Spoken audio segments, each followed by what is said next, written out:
Hello, everyone, and welcome to Story Time. Thank you for joining us. And of course, today is a special event. As you know, we have an amazing book, and of course, great people here with us sharing their amazing creation. And I cannot wait for you to meet them more. And of course, we're talking about this wonderful, wonderful book, Show the World. And this one is written by Angela Dalton and illustrations by Daria Peoples. I hope you're excited for this one, just as I am. And of course, we're going to have a reading of it and then more discussion, conversation with the two creators, and just to hear about their process and also what this book means to them. Thank you so much for joining us on Storytime, and know that you're joining us from all over the world. I hope that you are okay wherever you are. I hope that you're having a wonderful either start to your day or indeed end to your day, or however, whatever time it is. I hope that you are well. And please remember to always check in on those neighbors, check in on your friends. A little hello can go a long way. Thank you so much for joining us today. Please, as always, let us know you were here. Leave a message, and so we can definitely say hi to you. And of course, leave questions for our guests today, and we're sure to get them to them and get you those answers that you need. Thank you so much for joining in. But this time, without much ado, please join me in welcoming to Storytime Daria Peoples and Angela Dalton. Welcome to Storytime. Hello. Hi. Hi. So glad you could join us. Thank you for having us. Yeah, so glad to be here. So glad to be here. Thank you. Yeah. Thank you. Oh, amazing. Welcome back, Angela. It's been when was the last time? Was it April 18 last year? Yeah, it was almost a year. Impressive. You did That's great. 5 stars right there. Daria Peoples, welcome to Storytime. Hopefully not the last time that we see you on this set. Absolutely not. Absolutely Tell not. us where you're joining us from. I am joining you from Las Vegas, Nevada. Today is a very warm day. I think it's 91 already today. Oh, Woo! wow. Oh, wow. Yeah. And I remember we were complaining just here in Oakland. There was a day, I think it went to close to 80. And there was definitely complaining about just how hot it was, and nobody wanted to be outside. It's a nice cool breeze. Nice cool breeze.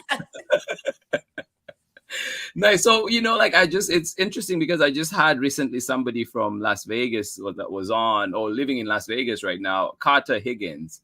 So we're talking about, I think we read, what did we read that day? Circle Underberry, one of her books. But we're talking, is Vegas all about the Strip? No, I don't think so. I haven't been there in a while, so I don't know.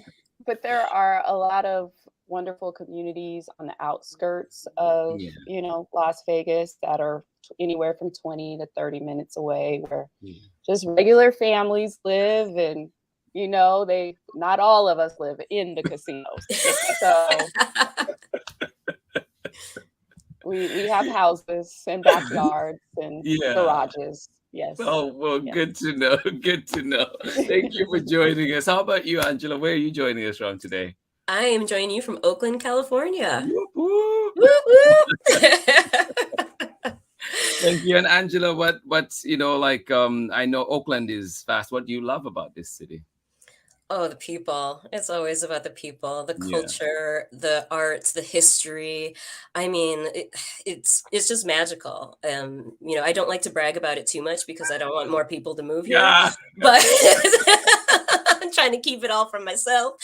But it's about the people, and especially people of color here. Just the pride and the love that they have for the city and for each other. And, I come here by way of Minneapolis, Minnesota. I moved to Oakland in 2016, and it's really interesting to see that they're almost mirror cities to each other, Minneapolis and Oakland. So it feels a lot like home. So that's what I really like about it. Awesome. It feels like I came home. I've not been to Minneapolis yet, but that's amazing to go in the summertime. I've heard. All right, but you two have given us this amazing book, And I know that you're reading for us today, and so I know you have some stuff prepared for us too, but what does this book mean to you? And then we could get into our reading. Maybe let's start with you, Daria, and then Angela, you can talk a little bit about it as well, and then we'll go into our reading and everything else that you have.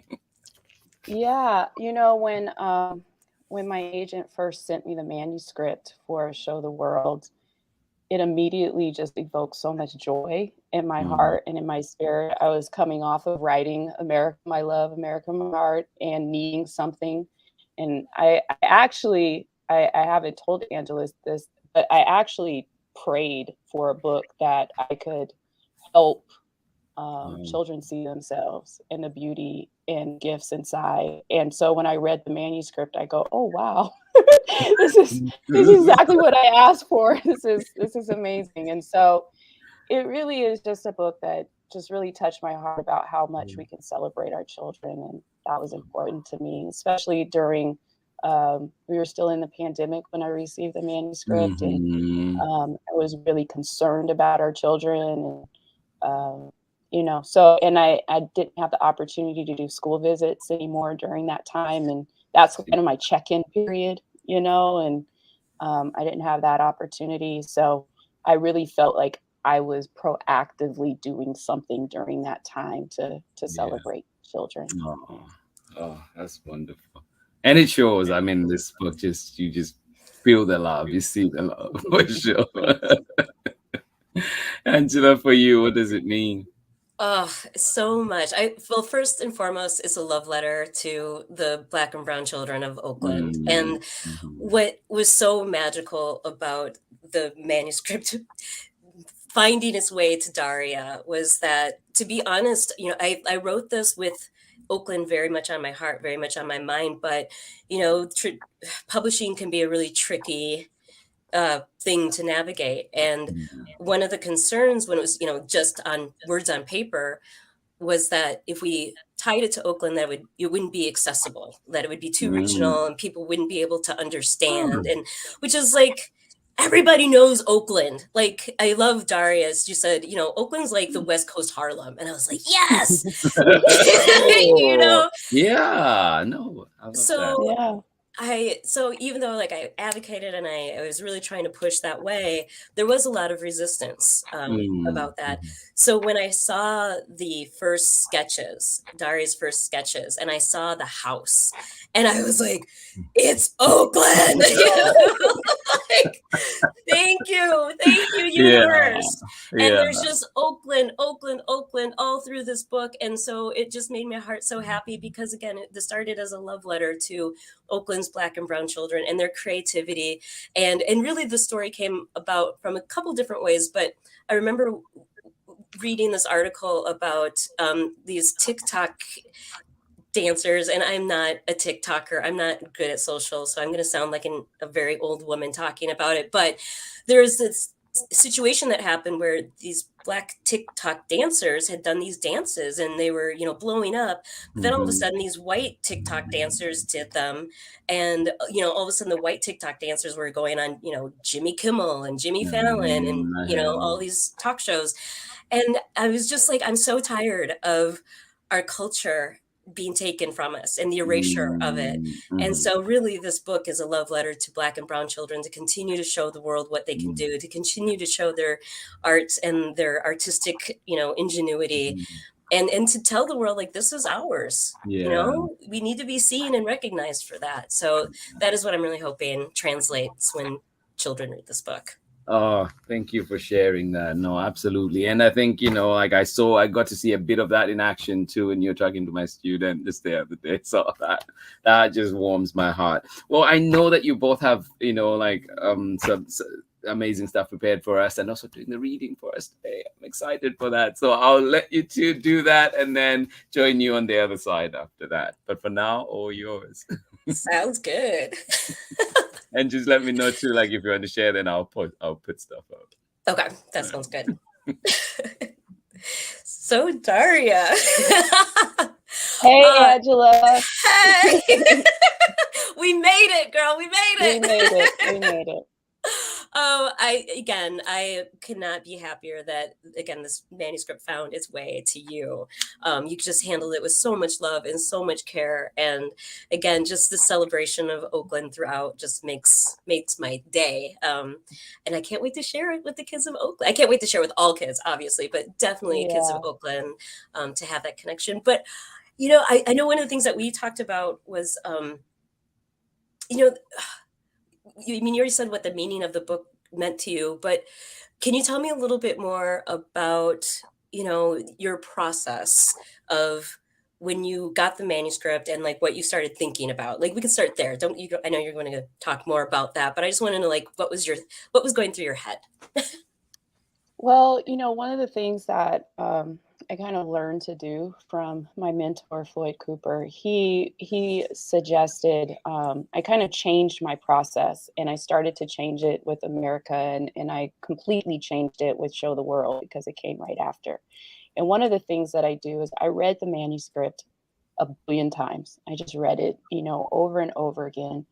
And so much so that it just would absorb within me, where I didn't have to start sketching it from word, page by page. And I knew it by heart pretty much. And then I just sat down to draw. And my first few sketches, always the first round, are just very visceral. I don't really think a whole lot about what I'm drawing. I remember wondering who the narrator was, like, that was in the story. So I actually did reach out to our editor, and I said, did Angela have a narrator in mind? And I think they asked you that. Did they ask you that question? And they did.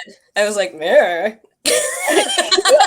Well, no, because the answer you gave them, or at least the answer they gave me, was that you just imagine a young girl walking around her neighborhood looking. Do you remember that? You remember that answer, Angela? Yes, okay.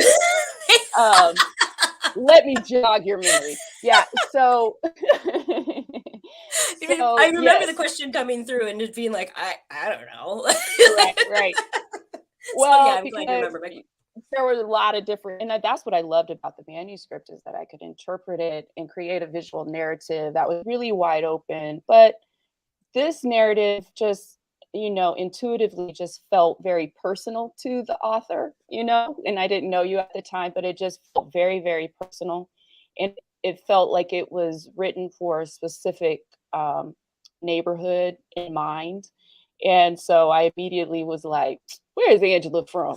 So and so when I saw that it was Oakland, I said, oh, wow, yeah, it makes sense. And so that is, and when you came back and you said, I imagine a girl just walking around her neighborhood, celebrating all of the wonderful creative things that her friends are doing, I automatically knew that she was going to be a photographer because I was a photographer. And so, because it celebrated creativity, that was my first creative dream that I had. And I still pretend as though I'm a traveling photographer.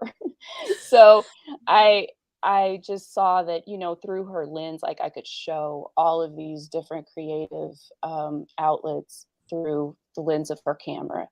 And so that came about. And then automatically, I knew that she lived with her grandmother. I didn't know why at the time until after I was all done with the sketches. But during the making of Show the World, while I was sketching, my own grandmother her health was declining. And every summer, I used to spend every summer with her. And I think it's amazing what happens subconsciously when you're creating art. But it wasn't until maybe the second or third round of sketches that I realized, oh, wow, that's Momo. And so one of the things that I would always watch her do and help her do was to hang the clothes on the line. And it was just so subconscious that was the beginning of the story. And it just developed from there. And once I got the sketches approved, I went into final art. So that's kind of the background of Show the World. I love that. And what I also love too, because you and I really, again, publishing, we didn't really talk to each other Mm-mm. until after the book was over. I mean, Mm-hmm. like not over, but it was off to printing. Right. Right. And, so to hear you talk about it now is just like, it just feels like there's so much synergy to it. Mm-hmm. Because, so you asked, like, who was the narrative? What was going through my head as I was writing it. And honestly, I feel like sometimes as a writer, there's always pieces of you, right? And I think you know this as an author, there's always pieces of you that end up in your stories. And that can be a little bit, it feels exposed, like you're exposing pieces of yourself. Right. So I think like when you asked me that question, like my defenses went up, like, don't tell her Right, it was you. Right. But it's true. The books that I have to date, there's always a common theme of it's a Black girl who is centered as the main character. That's really important to me. The first book that I published, If You Look Up to the Sky, was a love letter to my great grandmother and something she said. So Wow. I love that you have that connection and that you brought your grandmother to this story, because that's the theme that bubbles up for me a lot. So Yeah. that makes me really happy to hear that. Oh, Yeah, absolutely. Yeah. It well, should we start our presentation and we can talk a little bit more Sure. about ourselves? Sounds Okay, good. well, hopefully this will work.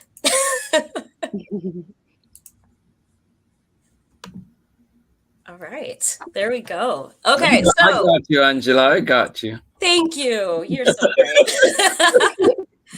So before we got on, Daria, you and I were talking about like, what as kids led us to become an author or author illustrator. And so for me, this was me, as I think on the left with the big twisty curly ponytails and the little ball bobbles.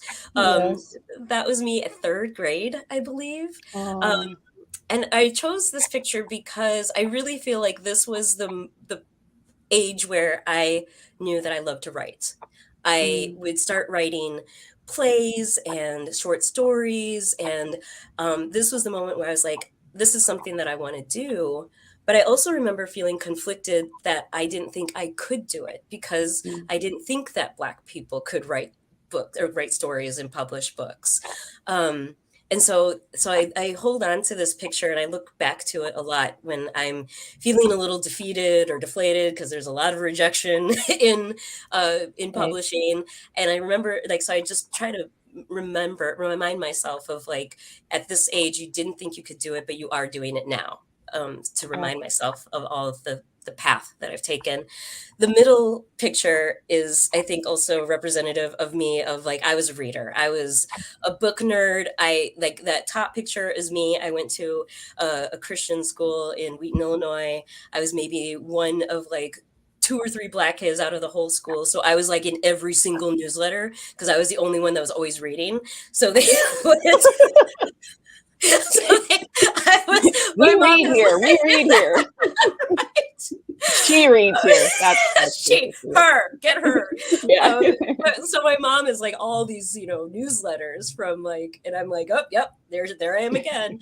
But I was like an avid reader. I loved reading. I loved books more than people, and spent a lot of time in the library. And so I think when I think back to how did I get to this place, is definitely is reading. You got to read a lot if you're going to write.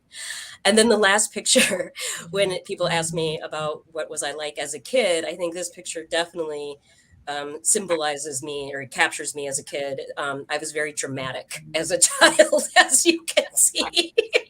I love to perform. I love to, I said I wrote plays. So one of the things that I would do is write a play and then get all the kids in my neighborhood to perform the play. But I was the director because I really liked, telling people what to do.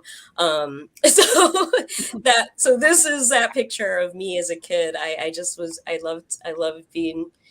love telling stories. I've always just loved, telling a story in some way, shape, or form. So that we're kind of like the complete opposite, Angela. Like literally the complete opposite. Well, because I did not care to read at all when I was a child. In fact, funny story. My mother was an English teacher. And right. Yeah, I got it. Yeah. So she kind of, and I was I was a good reader. I just wasn't interested in reading. And I think I look back and I wonder why, but I think it was, two different reasons. I think I was a very active child and I needed to move, and reading was a very sedentary thing that I was just like, I don't really want to sit down right now. I want to move. And so I was very active and involved in sports. But I think the other reason is I didn't see myself, in the books that they were reading at school. And but my mother was persistent and she did a few different things. She herself collected picture books, so they were around our house, and I fell in love with picture books. The problem was that I was like 10, 11 years old and I was still reading picture books, but I was introduced to, all of the great artists at a very young age, not really knowing that it would be what I would do one day. And my mother herself, she wrote picture book manuscripts and never got published. And it was something that I remembered as a child, her working on. She was also a playwright and an actor. And so she was very creative in that way. And when she found out that I didn't really like to read, I was about 9 years old and she got me a job. Guess where the job was, Angela? At the library. The library. Oh, good job. Good job. And again, I was just reading the picture books, but I was there. And, and so I think that was definitely the seed was being planted in me. And so my father was a Vietnam veteran. And one thing that he did to kind of calm himself during times that he needed to was he began oil painting. And so that was something that we did on the weekends together, he and I. And so, you put a writer and an oil painter together, you get an author illustrator. So that is, and a doctor and an actor. Those are my two brothers, their professions. But there was one author illustrator out of the bunch. And so, but the signs were very early. I just don't think we always pay attention to them. But I think that, our gifts are always apparent. And that's why childhood and children, protecting that for children is so important to me. Mm-hmm. But this is a picture when I was 9. And this was a picture book that I created. I was not the best speller, obviously. I think that's supposed to be Little Miss Misty, not Mizey.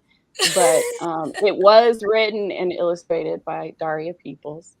Mm-hmm. And some drawings. And I always drew. I had to actually discover that I learned visually because school wasn't something that I was necessarily great at until I realized that I had to translate words into pictures to learn.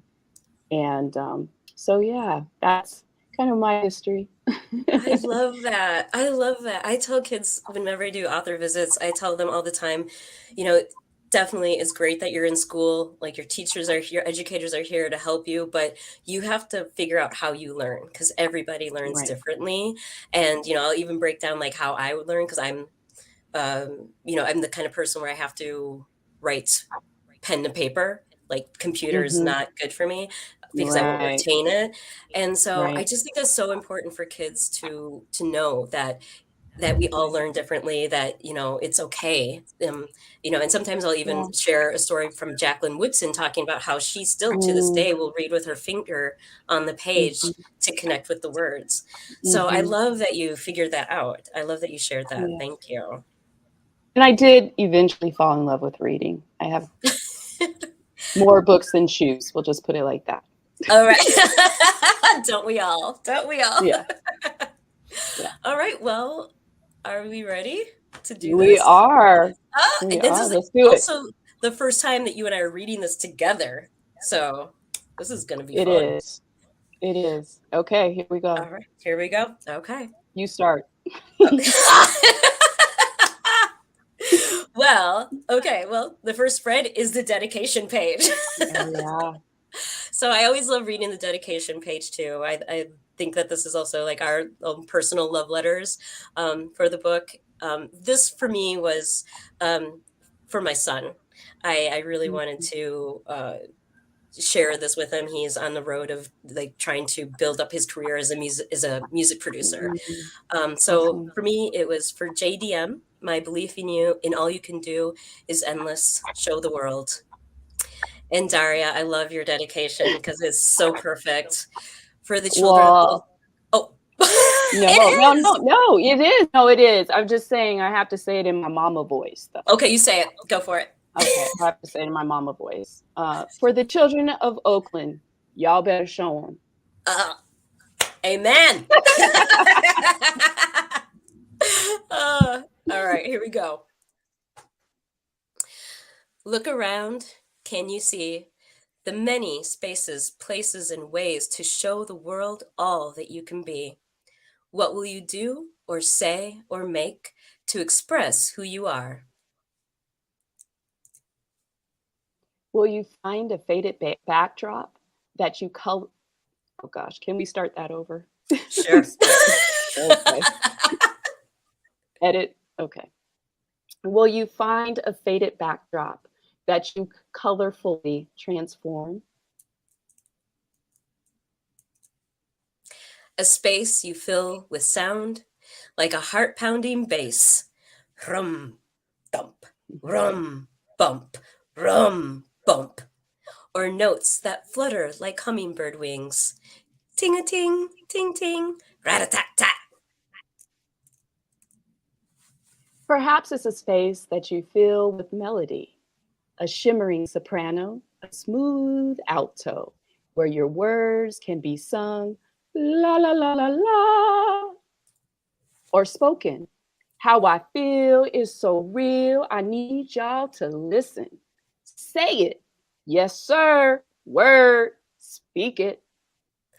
Now I want to take a moment here, pause, because I want everybody to know this was the beauty of working with Daria. So most of this on the page that you see on the page was written by me, but I told the publisher, the editor, if she wants to add anything, please just tell her to go for it. And so when I saw this spread that say it, yes sir, word, speak it, that's all Daria, and I was just like, yes, she gets it. So call and response. It's call and response. No, love it.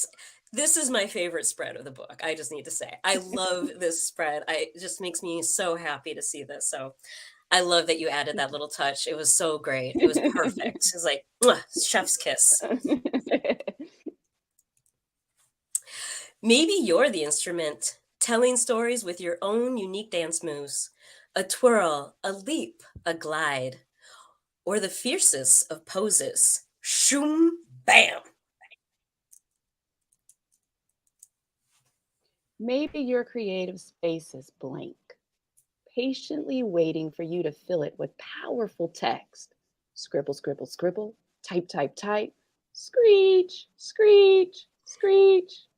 Language that makes you feel something, that makes you think something, that makes you do something. And I also love too, you've got, here's another instance of Daria adding her little lovely touches, because I didn't have any of those signs with the together. I think together we are stronger I had, but I love that you added the Juntas somos más fuertes and Men appellent chez Palou. Mm-hmm. When I saw the Men appellent chez Palou and knew it was Haitian for, is it to many hands, less lighten the load, lighten the work, that Haitian proverb, I was just like, yes, thank you. That is so beautiful. Thank you for adding that. So I have to share the story behind that, and the talk about the synergy of the book. Monique Sterling, who was the lead designer on the book, her partner is Haitian. And so when I said that I suggested the Haitian language, and she said, I have the perfect phrase. And so that all kind of came together that way. Yeah, absolutely. Thank you, Monique. Shout out to Monique Sterling. Or perhaps it's a place where your sense of taste can turn everyday ingredients into something extraordinary. Chop, chop, chop, chop, slice, slice, slice, sprinkle, sprinkle, sprinkle. Mmm, deliciosa. Are you the canvas? A work of art with a razor sharp, fresh cut, beaded braids, or bold streaks in your hair? Snip, snip, spray, flip. Like my flip? Anyways. I love that flip. Yeah. Okay. I don't have my straight hair today, but. Maybe your voice comes alive through fabric, your story gathered, formed, stitched, and patterned. A hint of a hint of sparkle tucked here and there. Swish, sash, shush. Is your expression captured in a flash? Images that catch your eye, that you share with pride and treasure forever? Maybe you build out of this world inventions. 3, 2, 1, blast off! Beep, bop, boop, bop. Whoa. Is there a place where you shine? A space you fill with all the things that inspire you? Somewhere you can sit quietly while tiny seeds of ideas swirl around your head until one plants itself and begins to grow? What can I do today? Wrong way. Oh no. And grow and grow. Then one day. Ta-da! We have to read this together. Okay. Are you ready to do or say or create something? Do you know what it will be? There's no rush. Take your time. But when you're ready, show the world all that you can be.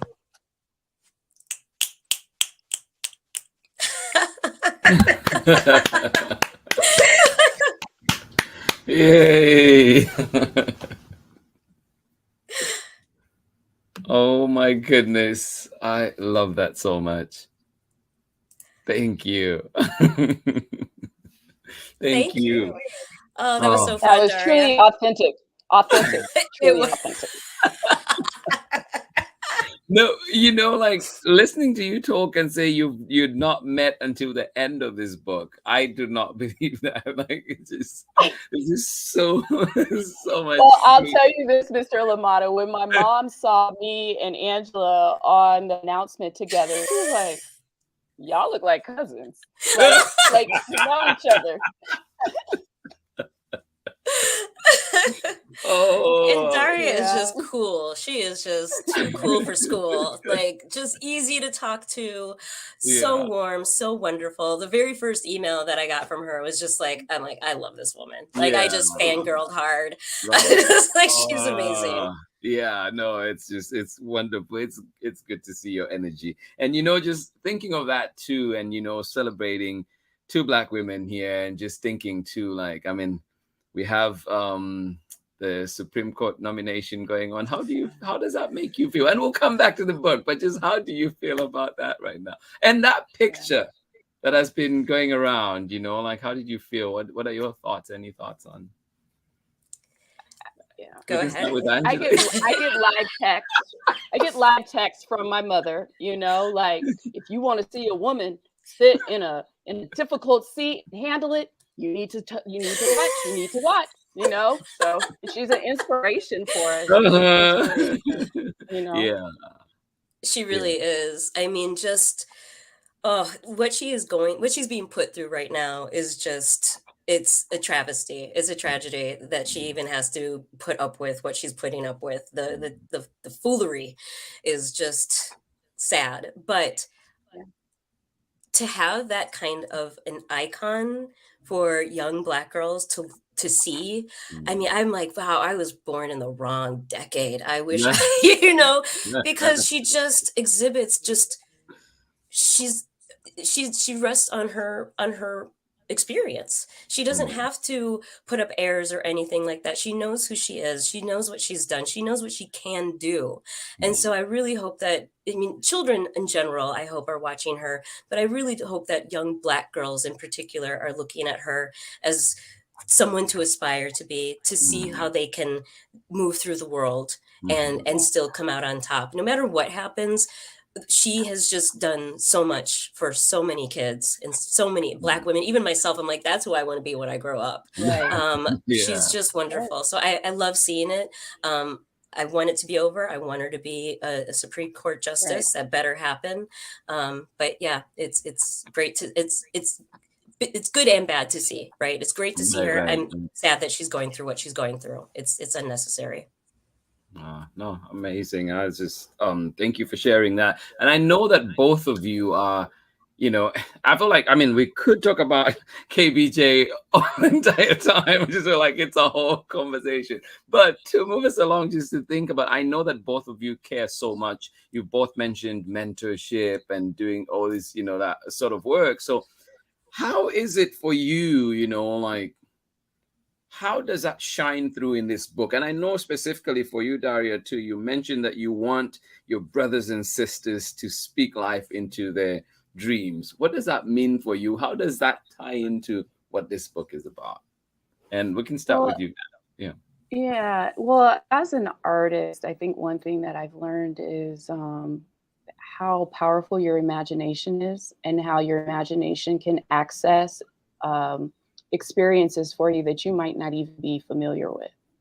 And so that's really what I wanted children. I wanted to ground the visual narrative in a real place that felt very familiar, but I wanted what they were experiencing to be more imaginary. You know, you might not necessarily see a child on a food truck, you know, owning their food truck, but you do in here, you know. And so if they can imagine themselves in those spaces where they really want to be, then I think I've done my job as an illustrator of picture books. Yeah, that's amazing. How about you, Angela? I mean, I think Daria really covered it all. I was excited to see kids in different spaces, and so that was another thread of this book, where the inspiration came from, was the idea of, like, there were creative spaces, there's community spaces, there's personal space, and I wrote the first draft of the story was that, and I gave it to a friend of mine, and she's like, "You're doing too much. You got to pick one." And so I was like, okay, creative space. And but again, it was like, what I love that translated to Daria and the way that she visualized it was exactly spot on, of kids seeing themselves in spaces that they don't normally see themselves in. That's why the spread with the spoken word was so important to me, because a lot of kids aren't even, they don't have that accessibility to spoken word. They don't, you know, hopefully with Amanda Gorman that's changed, but you know, poetry and poetry slams, I wanted kids to see that they could do that. I loved, you know, seeing kids in the sewing shop, the fabric shop, making their own clothes. That was, you know, so I just really wanted to do something special that you don't typically see. Daria and I were talking about also that, you know, a lot of books that the story takes place in the city, it's usually New York City, right? And so it's really nice to see this book being something different in addition to that. So that's why I'm hoping that kids will just see, like, will think about, like, the spaces around them and that they absolutely belong there. Yeah.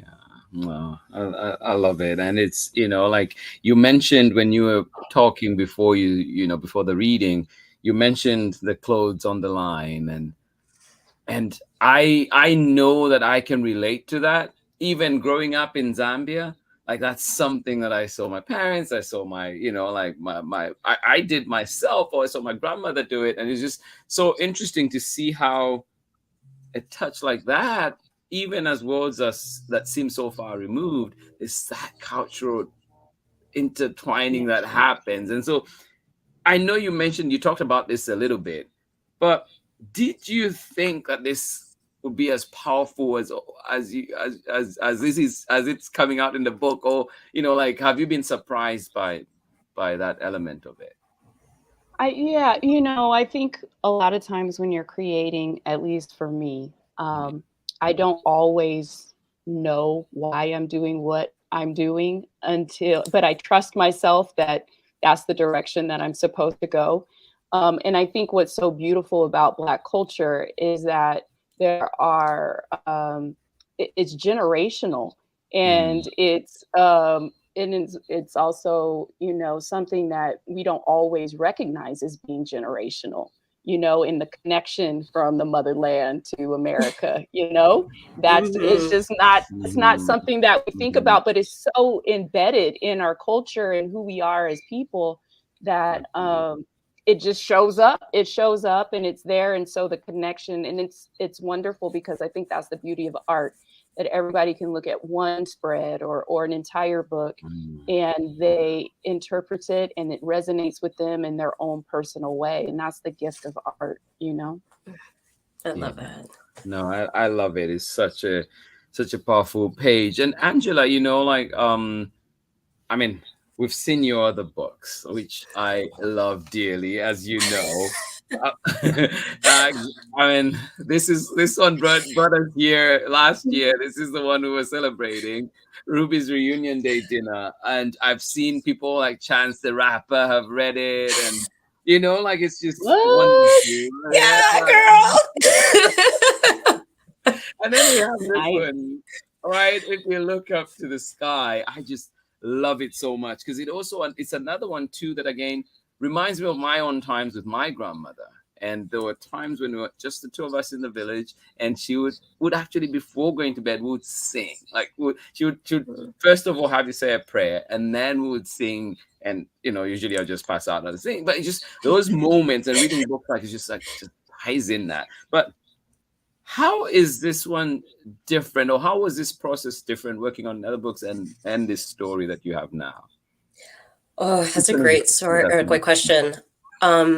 I think with this book, each book, actually, Daria and I were talking about this. Like, each book, when kids ask you at author visits, like, "What's just your favorite book?" and you're like, "I don't have a favorite. They're like children. They're all special." But I think with Show the World, it's twofold. I think one was that I just wanted a book to be a celebration. I didn't want there to be like, usually there's like a struggle, right? You got a character, there's a struggle, they have three tries, and then they get the thing that they want. And I just wanted something that was just pure joy, that was just pure celebration. Mhm. In Oakland, we have Black Joy Parade, Black Joy. Yeah. And I wanted something that, I feel like this book kind of symbolizes that the Black Joy Parade of Mm, just, being happy and just, again, showing the world what you can do and whatever mm, that looks like for mm, you. And then mm, twofold, I think this book was also, what it will mean to me always is that it was the book that, wow, am I going to cry? I might cry. It's the book that made me stop apologizing for my Blackness. It was the mm. book where I'm learning, I should say, I'm learning to stop apologizing for my Blackness. Right. And so that, and not feeling bad when I'm in white spaces to say, like, this is a book for Black children or brown Mm, children. mhm, Not feeling bad about, that I'm putting Black and brown children, I'm centering them. In wherever I am, whether that's in a classroom, whether that's in an right. event or a webinar, this is the book that's really pushing me to not apologize for feeling very comfortable in my skin, being Mhm, very proud of being Black. mhm. So that's what this book will always mean to me, and I hope that's what it means to kids. Right. No, I love that. How was it for you? I know, Daria, you've also worked on, many books, amazing books that you've created. What was different about this one? Um, so it's kind of a nerdy answer to that question. So if we could talk about picture books a little bit, one of my beefs that I have about the whole conversation about picture books, whether or not what you write, especially when it's a poem or poetic in this respect, is that it's not a story.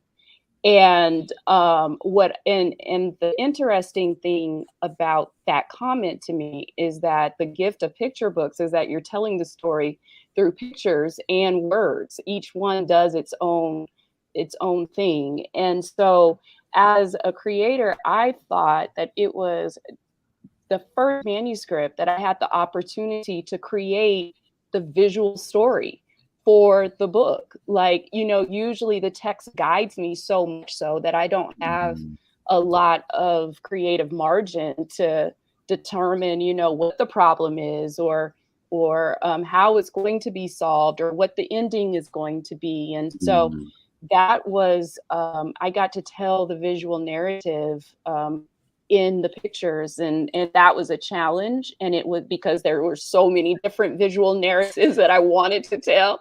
The art director was like, so let's just Elise, she's like, choose one, let's just choose one, kind of. And so, yeah. And so, so that was just a wonderful opportunity for me to be able to choose for myself, what that narrative was going to be. And it was a manuscript that I never had the opportunity to do that before this one. So thank you, Angela. I think words and pictures tell picture book stories, and that's what we have to realize. We have to understand that, each one does its own thing. So. Right. No, I love hearing that. I love that. No, I do, because I think a lot of times for writers too, it's hard because you feel like, well, this is my thing. I hear a lot of writers like talking about like, well, this is my thing. And it's like, no, it's not, it's a shared, it's a shared experience. Right. And so that makes me really happy to know that you were able to have that journey with it, Daria, because that's what it's supposed to be. This is our book. Yeah. It's not my book. It's our book. And so, so I always tell writers, I'm like, take yourself out of it. It's not about you. Right. It's about the children ultimately. Yeah. Right. And it's just, I always give the analogy, my son, he's a great cook, and my daughter, she's a great baker. And if he does what he does and she does what she does, I have the best meal ever. But if they try to do each other's job, I'm going to order takeout.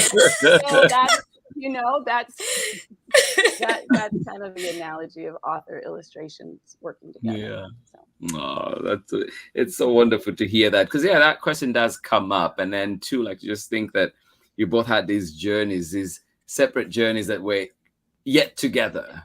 It's just amazing to hear that. But also, like, I know you mentioned, Daria, you mentioned that you showed us some of your creations, your works as a little girl. Did some of those books have they influenced your modern work in any way, or have any of them come to be the books that we know now? Not yet. I don't think so. But thank you for the idea.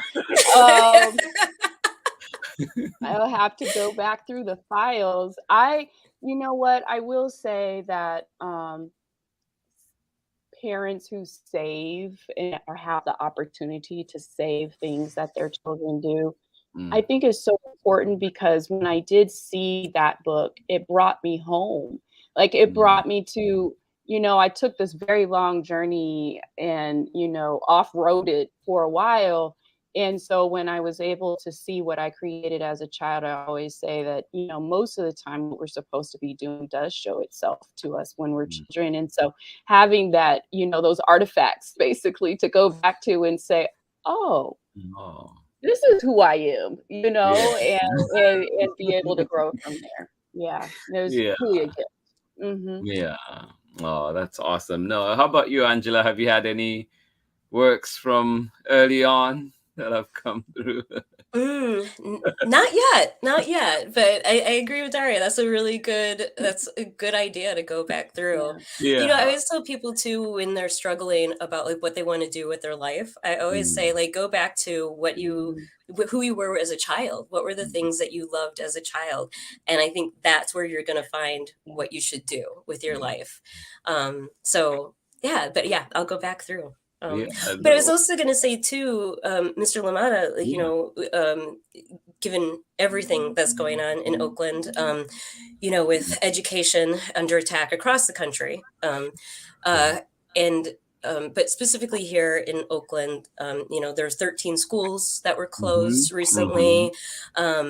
And so one of the things that I really want to do with this book is to be able to help, you know, because it's so devastating, because of course, a lot of the schools are in predominantly brown and Black neighborhoods. And I've heard the stories of educators and kids and the parents, and, you know, they're all scrambling to try to figure out how to continue their education that they deserve to have. So I wanted to ask you, you know, what can people do to help support educators? What can we do to help support this, especially for me, Oakland schools? What can we do? Yeah, no, I think for now, you know, like, is to continue to highlight. One of the things is to continue to highlight the effects that things like closures have on the Black and brown communities. You know, you look at it, it's like, sometimes it's just the answer you get might be, oh, people are just expected to go to this other school, which is much further away, and somehow families are expected to drive there or get there. Like, when it's raining, how do they do it? There's so many things that when gas is $6 a gallon, right? And then you look at some of these neighborhoods that kids are expected to walk in longer, like, oh, you know. So just to continue highlighting those effects, and also continue highlighting how the disparities in the sponsorship and you know, like, funding that goes into these schools and how that is affected. And also just, why is it that, you know, one of the questions that has been asked is, why is it that smaller class sizes are good for private school and not good for public school? You know, why are we spending money on so many other things when we could be spending it on schools, you know? And then it's just so much that just breaks my heart when in the classroom every single time I see my own students, you know, lacking music, lacking art, lacking things that could, you know, like, can enrich them. Those things should, we've talked about this before too, where it's enrichments. They're not enrichments. They should be part of core curriculum. They should be things that are there to help every child, expose them to all the different things. Otherwise, you know, like, when will we have other Daria Peoples? When we have other Angelas, you know, people that can do all these things? And it's just so, it just frustrates me so much, because even when you push for things like that, there's so much pushback from powers that be, and you wonder, it's like, wait, this is not for me, it's for our kids. What is the, you know, why are you so opposed to this? Like, are you trying, you know, like, just looking at it again, the kids that will be affected most are the Black and brown kids. The ones that are missing out. They're the ones that won't be able to create a pod when there's a pandemic. They're the ones that won't be able to have extra tuition, somebody coming to do music, and so, you know, like, with them privately or whatever else. And so it's just looking at that and continuing to highlight, continuing to show up in many spaces. I think one of the things you mentioned in the book is, what will you do or say or make to express who you are? And I think that goes to show that you care for your community, to show that, you know, like, you care for your people. And so what these leaders are doing, what people are doing, the decisions that they're making are showing us clearly that they do not care for certain communities. And yeah, so there's marches, like today there was a march out in Fruitvale, and so continuing to show up for things like that, and continuing to hold people accountable, you know, like, for those of us that can vote, like, let's make sure we vote, let's turn up, let's show up, and keep calling out people for everything that they're doing. You know, this is just such a, thanks for the question. It's just such a powerful topic. So something that I just hold so dearly. And I just hope that, you know, we continue to see change, and continue to see, especially schools like ours here in Oakland, public schools, continue to be funded right. And that means, you know, not just what kids need, not just, you know, they say, oh, we've managed to bring in this for the kids, but also the staff that work in the schools.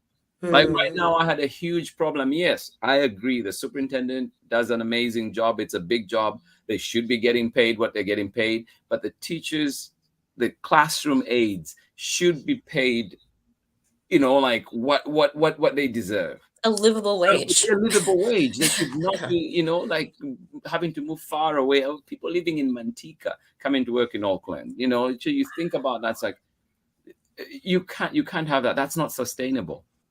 you know, and so we end up having all these, you know, like teachers leaving and so on. And for some of us that, you know, try to stick around, or some of the people that stick around for a while in those schools, like you're just thinking, it's like, how long can I keep doing this? How long can we go with this? You know, and how long will our students keep going? Every year they're having to get new teachers that, you know, are not as experienced. And so it's like they're being used as a training every time. And so, yeah, to answer your question, you know, like just keep showing up, keep holding people accountable, and yeah, and just keep highlighting this brilliance that is there within the Black community, within the brown community, you know, showing people that this is what can happen when we nurture correctly these communities. And so, yeah, no, just.